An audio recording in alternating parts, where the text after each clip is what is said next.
Bonjour, bienvenue sur cette chaîne. Je vous rappelle que cette chaîne, c'est une chaîne chrétienne. Alors, on peut parler de la parole du Seigneur. On peut aussi parler, je peux aussi parler de témoignages et aussi parler des choses de tous les jours. Ça dépend de ce que le Seigneur me met à cœur de partager avec vous. Alors aujourd'hui, je crois que le Seigneur me demande de parler avec vous d'argent, n'est-ce pas? On sait que l'argent, c'est le nerf de la guerre. Et pourquoi je vous parle aujourd'hui d'argent? C'est parce que pour certains d'entre vous, vous étiez en 2025 et vous étiez dans des difficultés financières au fin d'année. Vous rentrez dans la nouvelle année pensant que les choses vont être finies, les choses vont être changées, les choses vont être transformées et vous êtes toujours dans les difficultés financières. Alors je vous rappelle la parole du Seigneur qui dit dans Deutéronome 8, 17 à 18, je vous ai donné la force. À la force, on peut dire que je vous ai revêtu, je vous ai armé pour avoir de la richesse. Donc le Seigneur nous voit riches, le Seigneur ne nous voit pas pauvres, le Seigneur nous voit avec un compte en banque rempli, pas un compte en banque vide. Le Seigneur nous voit avec suffisamment d'argent dans notre porte-monnaie, dans notre maison, afin de bénir les autres. C'est lui qui nous a donné, alors dans la version américaine, ce serait toujours la puissance pour avoir de la richesse.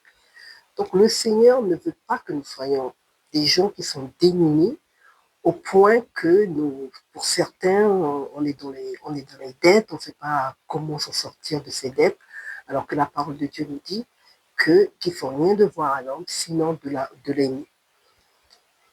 Donc sortir de cette puissance, parce qu'en fin de compte, quand vous êtes dans des dettes, je reconnais quand vous êtes dans des dettes, quand vous êtes dans cette puissance, vous avez ces mains puissantes qui appuient sur vous.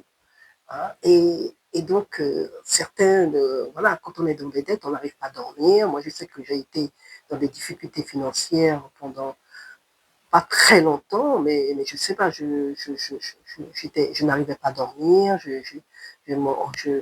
j'étais toujours en train de faire des calculs, j'étais toujours en train de calculer pour voir comment j'allais m'en sortir. Et le jour que je me suis sorti, je me suis dit, plus jamais je me remets dans ça. Plus jamais je me remets dans les dettes, plus jamais j'emprunte. Alors que le Seigneur m'a béni parce que la banque a effacé ma dette, mais voilà. Mais je me suis dit, plus jamais je me remets dans ça. Donc, ces difficultés dans lesquelles beaucoup d'entre vous sont, je ne sais pas quelles sont les difficultés spécialement, mais c'est parce que, en fin de compte, j'ai eu des retours enfin, autour de moi où je vois qu'il y a des amis à moi, ils ne s'en sortent pas. Ils ne s'en sortent pas parce que les difficultés financières sont là. Alors que c'est nous qui devions avoir de la richesse pour pouvoir régler les problèmes de ce monde. C'est nous qui devions avoir de la richesse pour pouvoir, voilà, pour pouvoir donner aux autres. Et c'est nous, en fin de compte, qui nous trouvons dans des positions où le monde devrait se trouver. On devrait à la place de ce monde, à la place de Jeff Bezos, hein, à la place de le patron d'Amazon, pour ceux qui ne connaissent pas, on devrait être à la place de ces gens-là. Et c'est nous qui devions avoir la richesse afin de résoudre les difficultés de ce monde. Nous trouvons, nous nous trouvons étant les enfants de Dieu, notre Père qui, dont l'or et l'argent lui appartient, nous trouvons, nous, à être à la place des gens du monde, c'est-à-dire c'est nous qui sommes dans les difficultés. Ça ne devrait pas arriver, mes amis. Ça ne devrait pas arriver. Alors, je ne sais pas les difficultés, d'où viennent ces difficultés. Alors, certains d'entre vous, ces difficultés peuvent être notre ne dépendant pas de vous, hein, parce que je sais qu'il n'y a pas longtemps, il y a plus d'un an de ça, je voulais aider des gens de la même couleur de peau que moi, mes frères et mes sœurs, et en fin de compte, ils m'ont arnaqué. Donc, mais le Seigneur m'a doublé ce qu'ils m'ont volé. Donc, merci Seigneur. Merci Seigneur. Donc, voilà, je ne sais pas ce que c'est que d'avoir des difficultés d'argent, donc je ne peux pas parler à la place de l'un ou de l'autre, mais je peux seulement dire que parce qu'il faut sortir, il faut essayer de sortir de cette difficulté, ne pas se mettre dans des difficultés d'argent, Ne pas, si on n'a pas, eh ben, on n'achète pas. Si on n'a pas, si on veut quelque chose, eh ben, on essaie d'économiser jusqu'à ce qu'on ait la somme pour pouvoir payer comptant. Que c'est la plupart du temps quand j'achète quelque chose, peut-être le magasin ou le site me dit bon, je peux payer 2 ou 3 fois sans frais, je l'accepte, à condition qu'il n'y ait pas 1 € de plus ou 1 franc de plus si je l'achète en 2 ou 3 fois, que je paye en 2 ou 3 fois la même somme que je paierais si je payais en comptant. Donc c'est la seule façon pour moi de payer des choses, de dire que j'ai une petite dette qui va durer 2-3 mois. C'est tout. Donc ne pas rentrer dans des dettes, les amis. Ne pas rentrer dans des dettes pour ne pas... La chose que vous voulez aujourd'hui sera la demain, sera l'après-demain.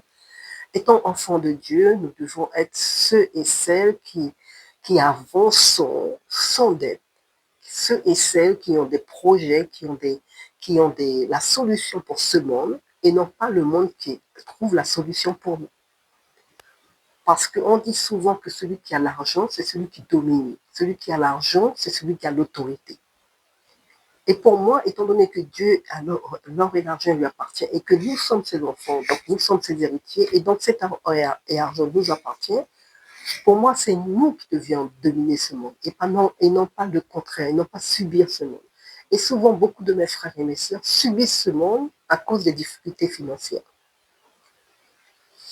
Alors, comment s'en sortir? D'abord, comment s'en sortir? J'espère, frères et sœurs, que vous savez ce que c'est que la dîme et que vous arrivez à payer votre dîme, parce que je peux vous dire que si vous êtes fidèle dans vos dîmes, si jamais vous avez des difficultés financières, le Seigneur trouvera toujours une porte pour vous faire sortir de cette difficulté financière. Ça, c'est le pouvoir de la dîme. Alors, il y a des gens qui discutent, hein, ça se discute. Je connais des chrétiens qui tournent autour pour ne pas donner leur dîme, mais moi, j'essaie d'être fidèle. Et comme je vous disais, moi, je ne sais pas ce que c'est que d'avoir des difficultés financières. Je ne sais pas ce que c'est. Je ne connais pas ce problème, je ne connais pas ce que c'est que de ne pas avoir d'argent. Donc, et je pense, et j'en suis sûre, que c'est le fait, quand on est fidèle dans sa dîme, c'est une protection. J'ai une protection en disant au Seigneur, voilà, j'ai une protection, j'ai un droit. Le droit le fait que je sois fidèle dans ma dîme, c'est j'ai un droit. Et ce droit-là, il est devant le Seigneur constamment. Donc ça, c'est une possibilité. Une autre possibilité aussi, les amis, pour ne pas être dans des difficultés financières, il faut toujours avoir les mains ouvertes pour pouvoir recevoir, mais aussi donner. Je ne sais pas le nombre de chrétiens qui ont les mains comme ça. Alors je me dis, si vous avez les mains fermées, vous ne donnez pas, mais vous ne recevrez pas non plus. Alors que quand le Seigneur donne, c'est pour donner. On reçoit pour donner. Je nous bénis pour pouvoir bénir. Et si nous ne savons pas donner, nous ne savons pas recevoir non plus. Et quand le Seigneur nous donne, c'est pour semer. L'agriculteur, s'il ne sème pas, il ne récolte pas. Donc si nous ne savons pas semer, comment pouvons-nous récolter? Apprenons à semer, les amis, pour pouvoir récolter. Moi, je sais que quand je veux récolter, quand je veux une bénédiction, je sème. Je sème des sommes d'argent importantes, je sème. Parce que j'attends en retour quelque chose d'important. Je veux quelque chose de nouveau, eh bien, je sème sur la vie de quelqu'un. Parce que j'attends à ce qu'il y ait un retour. Il y a un retour du Seigneur pour moi, parce que pour moi, mon ticket de sortie de certaines difficultés, c'est de semer. Je bénis le Seigneur, et bien sûr, j'attends ce que le Seigneur me bénisse en retour, mais quand le Seigneur me bénit en retour, c'est pour bénir à nouveau. C'est jamais attendre que le Seigneur me donne pour garder. Si le Seigneur me donne, c'est pour que je donne à nouveau. Si le Seigneur me bénit, c'est pour que je bénisse à nouveau. C'est toujours avoir les mains comme ça. Et quand je veux quelque chose, que je vois que je veux quelque chose, je désire quelque chose, je demande à Dieu quelque chose, et c'est comme il y a un blocage, je sème pour débloquer cette chose. Donc, c'est une méthode, c'est une façon de faire que j'ai appris aux États-Unis et que je continue à appliquer, même si je ne vis plus aux États-Unis, je continue à appliquer de façon à ce que je ne sois jamais complètement bloquée quand je veux quelque chose, que si je vois, que, comme je vous disais, que ça n'arrive pas à débloquer, eh bien, je sème. Je sème. Alors, c'est une façon aussi de sortir des difficultés financières. Quand on est dans des difficultés, là, on veut s'en sortir. Apprenez à semer. Alors, vous me direz, mais je suis déjà dans des difficultés financières. Oui, mais si tu es dans des difficultés financières, et par exemple, il te reste 100 euros, ou 100 francs CFA, ou 100 dollars canadiens, ou 100 dollars canadiens, effectivement, si tu veux t'en sortir, si ce que tu attends, le retour que tu attends, c'est plus que le 100 euros, 100 dollars canadiens ou 100 francs CFA, pourquoi ne pas semer? Pourquoi ne pas semer cette petite somme pour pouvoir recevoir beaucoup plus? Parce que ça, si en fin de compte, tu as 100 dollars, 100 dollars, 100 dollars canadiens, 100 euros ou 100 francs CFA et tu le gardes, alors qu'il te faudra 1000, ça sert à quoi de le garder? Il vaut mieux le semer pour pouvoir recevoir les 1000. Si tu veux recevoir le même, il faut semer les 100. Donc c'est une façon de pratiquer. J'espère que vous comprenez à peu près ce que je vous dis. C'est une façon de pratiquer, de ne pas garder le peu que tu as. Le peu que tu as. Si tu veux gros, le peu que tu as, il vaut mieux le semer pour recevoir le gros. Parce que si tu le gardes, ça ne t'apportera jamais rien. Parce qu'un grain de maïs, regardez en fin de compte que la personne sème le pied de maïs grandit. Un grain de maïs, regardez le nombre de grains de maïs. Parce que s'il y a 4, 5, 6 et puis comptez les grains pour voir. Le seul grain qu'il rapporte en retour. Donc il vaut mieux semer le peu qu'on a, parce que toujours ce qu'on a, si on espère gros, ce qu'on a, c'est petit. Donc il vaut mieux semer le petit qu'on a pour pouvoir recevoir beaucoup plus. Alors j'espère que cette vidéo, cet encouragement pour ceux qui sont dans des difficultés, j'espère que vous avez compris ce que je veux, le message que voulais vous faire passer, et que vous avez aimé cette vidéo. Si vous n'êtes pas abonné à cette chaîne, merci de vous abonner, mettez un pouce en l'air, laissez un commentaire, et je vous promets que je vous répondrai. Et je vous dis à la prochaine fois pour une prochaine vidéo. On verra bien ce que le Seigneur me mettra à cœur pour partager avec vous. Au revoir et à bientôt.